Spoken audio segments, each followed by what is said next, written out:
Good morning friends, कैसे हैं आप सब। आशा करती हूँ आप सब अच्छे होंगे। आज भी मेरे पास एक इंटरेस्टिंग कहानी है। चलिए कहानी की शुरुआत करते हैं। एक जंगल में एक कबूतर का जोड़ा रहता था। हस्बैंड का नाम अशोक था, वाइफ का नाम ललिता थी। उसी जंगल के पास एक गांव में एक शिकारी रहता था। वो हर रोज़ जंगल जाके शिकार करके अपना गुजारा करता था। अशोक एक मल्टीनेशनल कंपनी में जॉब करता था। ललिता हाउसवाइफ थी और अशोक सुबह के 9 बजे जाता था और शाम के 7 बजे वापस आ जाता था, क्योंकि उसका 9 बजे से 6 बजे तक का ऑफिस का टाइम होता था और वो 7 बजे तक घर वापस आ जाता था। वो हर रोज़ बाइक में जाता था। वो दोनों बहुत अच्छे से मतलब गुजारा करते थे जंगल में।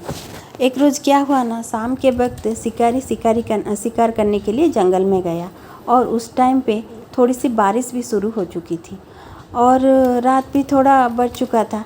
ऐसे में शिकारी को आज कुछ भी हाथ नहीं लगा था। वो क्या करे ऐसा सोच के वो चिंता में थी और बारिश भी थोड़ा ज़ोरों से मतलब बढ़ने लगा था। वो घर भी वापस नहीं जा पा रहा था। ऐसे में उसने अशोक को अकेला पाया। अशोक की बाइक थोड़ा सा ख़राब हो चुका था। वो कुछ ठीक कर रहा था। ऐसे में शिकारी अशोक के पास गया और उसको अपने जाल में पकड़ लिया। अशोक ने कितना भी रिक्वेस्ट किया, उसने उसको नहीं छोड़ा। अशोक ने बोला, आज मुझे छोड़ दो, मेरी वाइफ मेरा वेट कर रही होगी, आप मुझे छोड़ दो। ऐसा कितना भी रिक्वेस्ट किया लेकिन शिकारी नहीं माना। और बारिश थोड़ा सा तेज़ होने की वजह से शिकारी थका हारा जाकर उसी पेड़ के नीचे जाकर अशोक को पकड़कर बैठ गया। जब तक बैठा था तब तक लगभग 9 या 10 बज चुके थे रात के और ललिता बहुत चिंता में थी क्योंकि अशोक का फ़ोन भी बंद आ रहा था।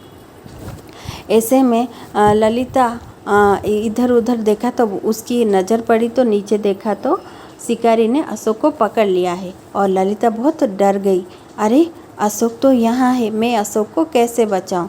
उसी चिंता में वो रहने लगी। वो सोची, मैं शिकारी भैया के पास जाऊंगी और उनको रिक्वेस्ट करूंगी और उनको जो कुछ चाहिए, घर में तो ब्रेड बटर बहुत कुछ पड़ा है खाने के लिए, मैं उनको ऑफ़र करूंगी तो अशोक को वो छोड़ देंगे। ऐसा सोच के वो शिकारी के पास आई।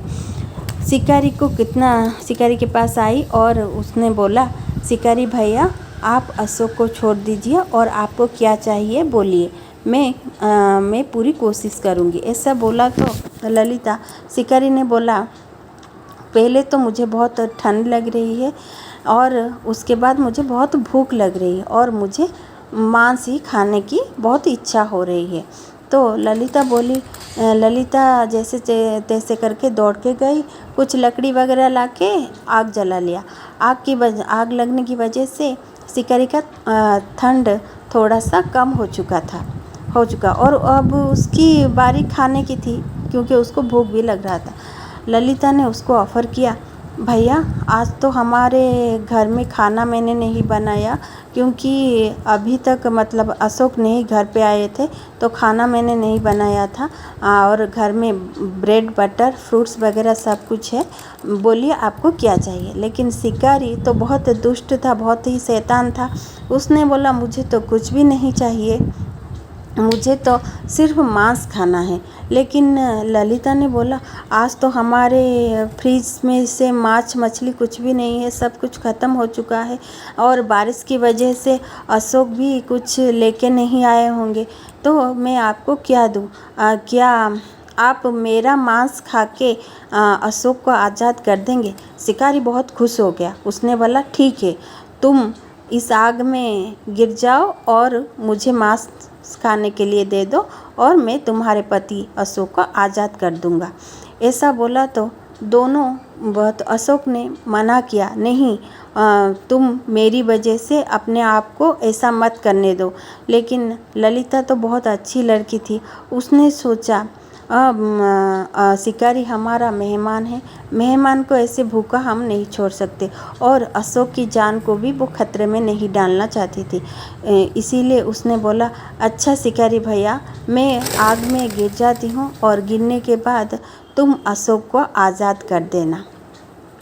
ऐसा बोल के ललिता आग में कूद गई और कूद जाने के बाद अशोक बहुत चिल्लाया, बहुत रोया, लेकिन वो मना किया। ललिता को कितना रिक्वेस्ट किया, ऐसा मत करो, ऐसा मत करो, लेकिन ललिता आग में कूद गई और उसी में आग में से ललिता के मांस को निकालकर शिकारी खाने लगा।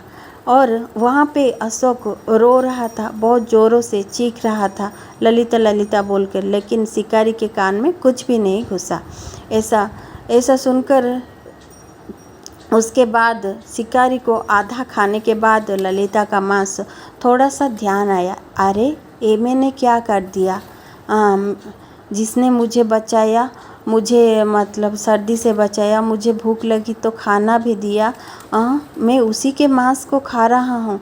ऐसा बोल के थोड़ा सा गिल्टी फील हो गया और मैं इतना कठोर कैसे बन गया। और उसी टाइम पे उसको थोड़ी सी बुद्धि आ गई और वो बोला, अशोक को रिहा करके अशोक से माफ़ी मांगा।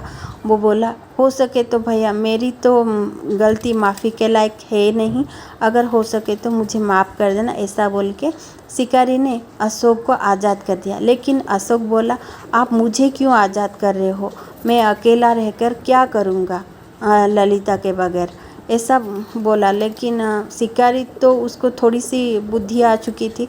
वो बोला, भैया मुझे माफ़ कर दो, मैं अब तुम्हारा कुछ नहीं कर सकता, मैं तुम्हारा गुनहगार हूँ और भगवान भी मुझे कभी माफ़ नहीं करेंगे। ऐसा बोल के वो अशोक को माफ़ी मांगकर अपने रास्ते पे चला गया। लेकिन अशोक बहुत दुखी था क्योंकि उसके पास उसकी वाइफ ललिता नहीं थी अब। तो आप लोगों को मेरी आज की कहानी कैसी लगी? अगर अच्छी लगी होगी तो लाइक, शेयर और कमेंट करना मत भूलिएगा। फिर मिलते हैं और एक अच्छी सी कहानी लेकर, तब तक के लिए